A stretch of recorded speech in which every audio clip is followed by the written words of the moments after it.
Satu, dua. Assalamualaikum warahmatullahi wabarakatuh. Kami di sini dari kelompok 3 2B TNK. Tujuan kami berdiri di sini adalah untuk memenuhi tugas mata kuliah elektromagnetika dasar, di mana pada tugas ini kami akan melakukan eksperimen Ørsted, yaitu eksperimen pembuktian bahwa adanya magnetisasi pada arus listrik. Tapi sebelum itu, kami izin memperkenalkan diri terlebih dahulu. Nama saya Muhammad Rafa Raditya Sawansyah dengan NIM akhir 052. Boleh yang lain? Nama saya Syam Mukarim dengan NIM akhir 60. Nama saya Faralmai Faiza Jatmiko dengan NIM akhir 41. Nama saya Sinta Sasabila dengan NIM akhir 062. Oke, Mas Benak List, nama saya Isan Kifu Adi dengan NIM akhir 45. Oke, itu cukup perkenalannya dan selamat menyaksikan videonya.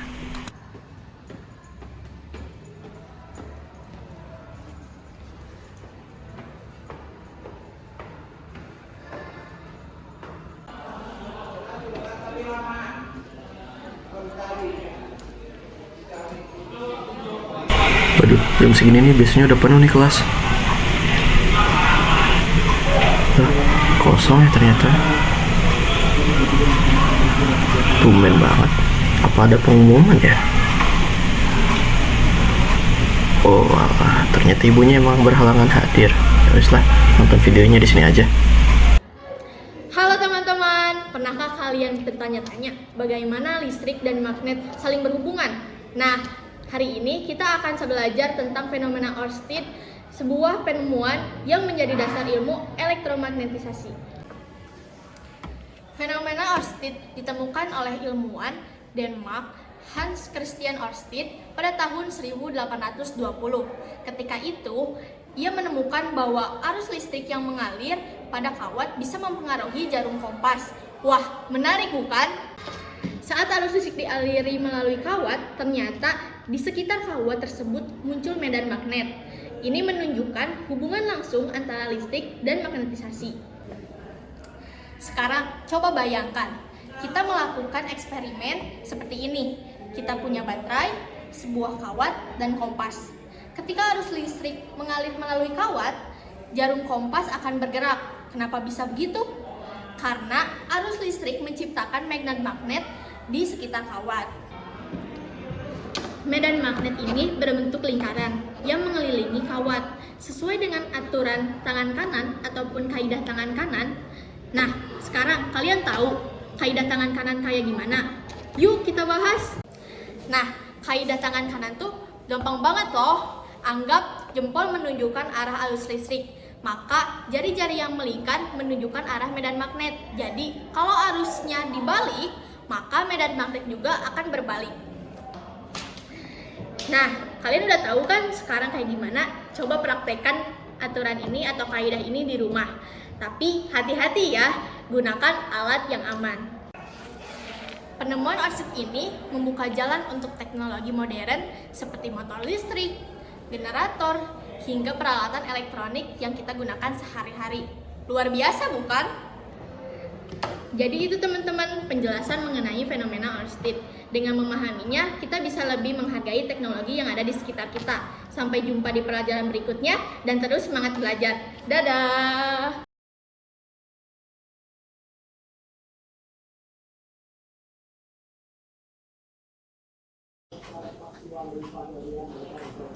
Halo semuanya, kembali lagi di acara Ruang Elmak Clash of Magnets. Tidak terasa pada kesempatan kali ini kita sudah memasuki babak final dari acara Ruang Elmak. Pada babak final ini kita memiliki 3 kontestan terakhir yang akan berjuang untuk mendapatkan hadiah utama dari Ruang Elmak Clash of Magnets. Mari kita sambut para kontestan finalis.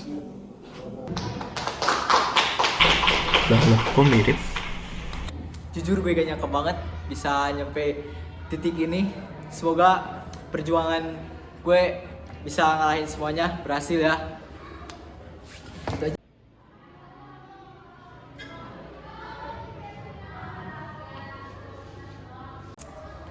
EZ banget, tiba-tiba udah final. Pasti gue yang menang lah udah. Kontestan lain udahlah gugur, udah gue pasti menang.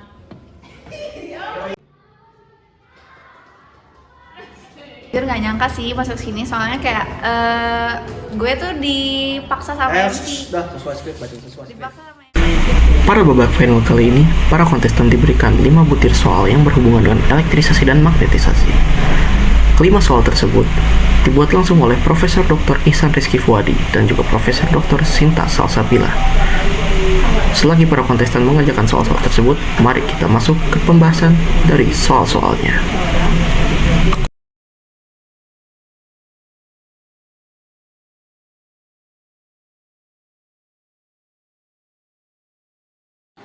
Oke, saya di sini akan menjelaskan beberapa soal mengenai elektromagnetik, di mana soal pertama, seutas kawat dialiri arus listrik I sama dengan 2 ampere seperti pada gambar berikut.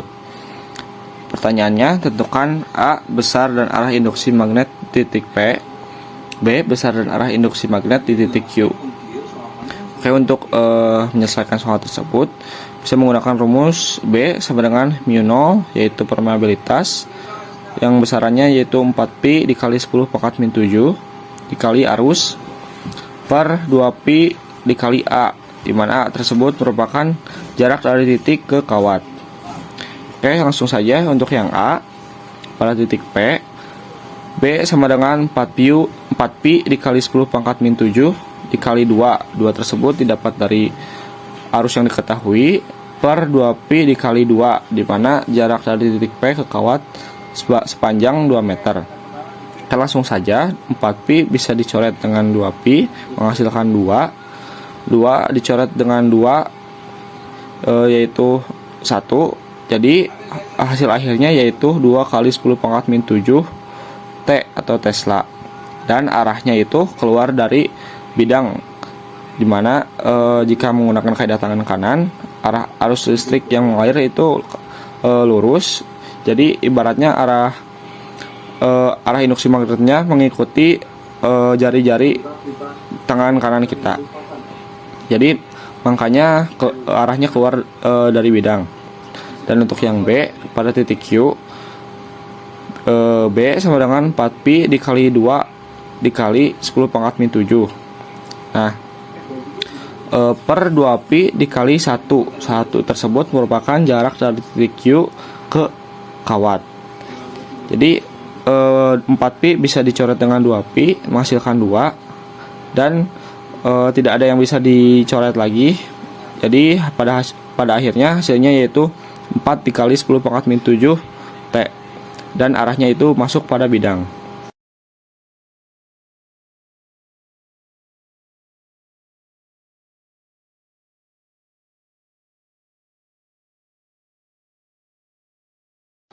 Oke, selanjutnya yaitu soal 2. Perhatikan gambar berikut ini. Tentukan besar dan arah kuat medan magnet di titik P. Rumus yang digunakan pun sama seperti soal sebelumnya, yaitu B sama dengan mu0 dikali arus per 2pi dikali jarak titik pada kawat. Yang pertama yaitu B1 atau kawat 1 pada titik P, di mana B1 sama dengan 4pi dikali 10 pangkat min 7 dikali 2 ampere per 2pi dikali 2 meter. Karena kawat pertama jaraknya 2 meter pada titik P. Jadi 4pi bisa dicoret dengan 2pi menghasilkan 2, dan 2 ampere bisa dicoret dengan 2 meter sehingga menghasilkan 1. Jadi hasil akhirnya yaitu 2 kali 10 pangkat min 7 Tesla, dan arahnya masuk pada bidang.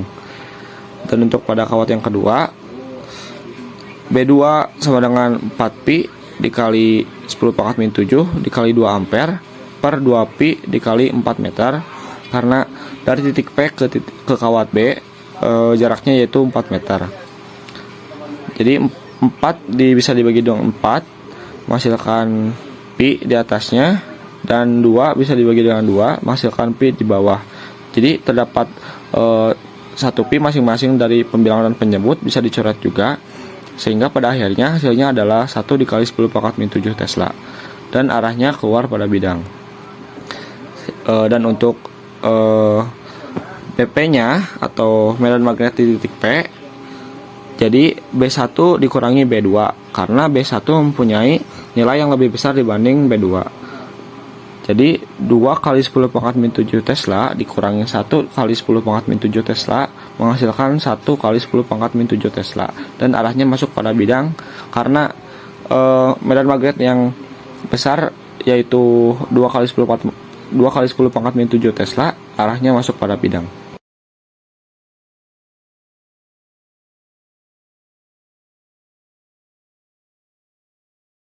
Oke, selanjutnya ada soal 3 di mana segitiga ABC sama kaki dan siku-siku di titik C. Arus listrik mengalir pada titik A dan B secara tegak lurus pada gambar. Bila arus A, arus B sama dengan 5 ampere dan AC sama dengan BC sama dengan 2 cm, tentukan induksi magnetik di titik C. Untuk menyelesaikan soal ini menggunakan rumus yang seperti sebelumnya, di mana B sama dengan mu 0 dikali arus per 2pi dikali A atau jarak dari titik ke titik.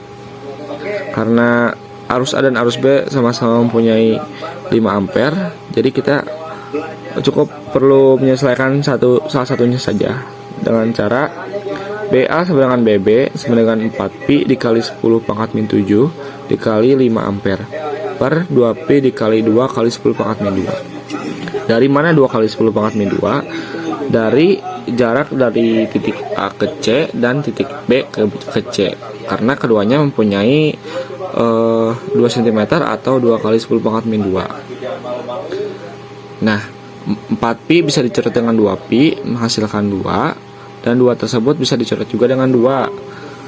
Nah, penyebutnya hanya tersisa 10 pangkat min 2. Jika dikeataskan sama dengan 10 pangkat min 10 plus 2. Jadi 10 min 7 dikali 10 plus 2 sama dengan 10 minus 5. Jadi pada akhirnya hasilnya adalah 5 kali 10 pangkat min 5 Tesla. Dan B totalnya sama dengan akar dari BA kuadrat plus BB kuadrat. Dari mana rumus tersebut? Dari Pitagoras. Karena arah dari BA dan BB siku-siku. Jadi bisa menggunakan Pitagoras. Karena mempunyai nilai yang sama, di mana 5 kali 10 pangkat 5 seperti pada gambar. Jika keduanya sama, maka hipotenusanya atau sisi miringnya adalah A akar 2. Jadi hasil akhirnya adalah 5 kali 10 pangkat min 5 akar 2 Tesla. Oke, kembali lagi bersama saya. Jadi untuk soal selanjutnya yaitu soal 4. Jika arus listrik pada kawat mengalir ke atas, ke arah mana jarum kompas akan bergerak akibat medan magnet? Nah, berdasarkan aturan tangan kanan, jika arus listrik pada kawat mengalir ke atas, medan magnet di sekitar kawat akan berbentuk lingkaran. Di sisi kanan kawat, dilihat dari atas, medan magnet mengarah ke dalam atau menuju ke arah tubuh, dan di sisi kiri kawat, medan magnet mengarah keluar menjauhi tubuh. Jadi, jarum kompas akan bergerak mengikuti arah medan magnet di lokasi kompas. Jika kompas diletakkan di sisi kanan kawat, ujung utara jarum akan menunjuk ke arah dalam, dan jika di sisi kiri, ujung utara jarum akan menunjuk ke arah ke luar. Nah, untuk soal selanjutnya yaitu soal 5. Sebuah paku besi dililit kawat yang dialiri arus listrik. Bagaimana cara memperkuat medan magnet elektromagnet ini? Nah, untuk memperkuat medan magnet pada elektromagnet ini, langkah-langkahnya adalah yaitu yang pertama, menambah jumlah lilitan kawat pada paku besi. Yang kedua, meningkatkan kuat arus listrik yang mengalir melalui kawat. Yang ketiga, menggunakan inti besi yang lebih besar atau memiliki sifat magnetik yang lebih baik. Yang keempat, mengurangi resistansi kawat dengan menggunakan bahan kawat yang lebih baik atau lebih tebal. Udahlah, nonton videonya sampai sini aja. Lagian gak penasaran sih sama kontes itu. Tapi kalau eksperimen kayaknya seru ya. Apalagi kalau ditambah elektrisasi di magnetisasinya. Halo guys, hari ini kita akan melakukan percobaan. Pada percobaan kali ini kita ditemani oleh teman saya yaitu Rafa Laditra. Oke, Kak Rapa, Bro Rapa. Hari ini kita akan melakukan percobaan apa nih? Kali ini percobaannya cukup simpel ya. Pertama-tama kita akan melakukan eksperimen Oersted, di mana Eksperimen itu membuktikan adanya magnetisasi pada arus listrik. Tapi sebelum masuk ke konfigurasi magnetisasinya, kita akan melakukan eksperimen tentang elektrisasinya terlebih dahulu. Jadi simpelnya ini ngebuktiin kalau misalnya baterai ini ada elektrisasinya, iya, Ada arusnya, ada arus baterai mengalir. dengan Oke. rangkaian seri paralel seperti ini. Oke, di sini ada seri, di sini ada paralel. Disatuin jadi seri paralel. Oke, Nah, selanjutnya. setelah itu kalau kita udah tahu ada arusnya, bukti arusnya itu kan dengan lampunya nyala ya. Betul, betul. Terus nanti tinggal ditaruh kompasnya di sini buat tahu apakah ada magnetisasinya atau enggak pada arus, sehingga kita dapat membuktikan dua proses sekaligus, yaitu elektrisasi dan magnetisasi. Oke guys, langsung saja kita lakukan percobaannya. Berikut ini adalah close up look dari rangkaian seri paralel yang telah disebut sebelumnya. Di sini kami menggunakan dua buah baterai 1,5 volt yang disambungkan sehingga menjadi baterai bertegangan 3 volt. Setelah saklar pertama dinyalakan, kedua lampu pada bagian pertama dapat menyala.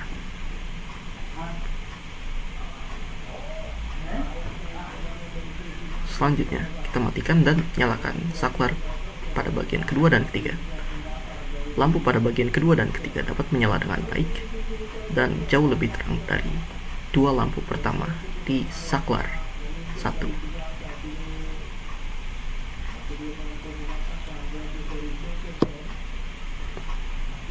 Jika lampu pada ketiga bagian sudah dapat menyala, tandanya arus listrik sudah mengalir. Lalu kita akan melanjutkan ke eksperimen selanjutnya, yaitu membuktikan adanya magnetisasi pada arus listrik yang mengalir dari batu baterai. Pada bagian ini, kami menggunakan kawat berukuran tebal sebagai media magnet dari arus listrik. Bisa dilihat, setelah dialiri arus listrik, magnet pada kompas dapat bergerak berlawanan dengan arah yang sebelumnya.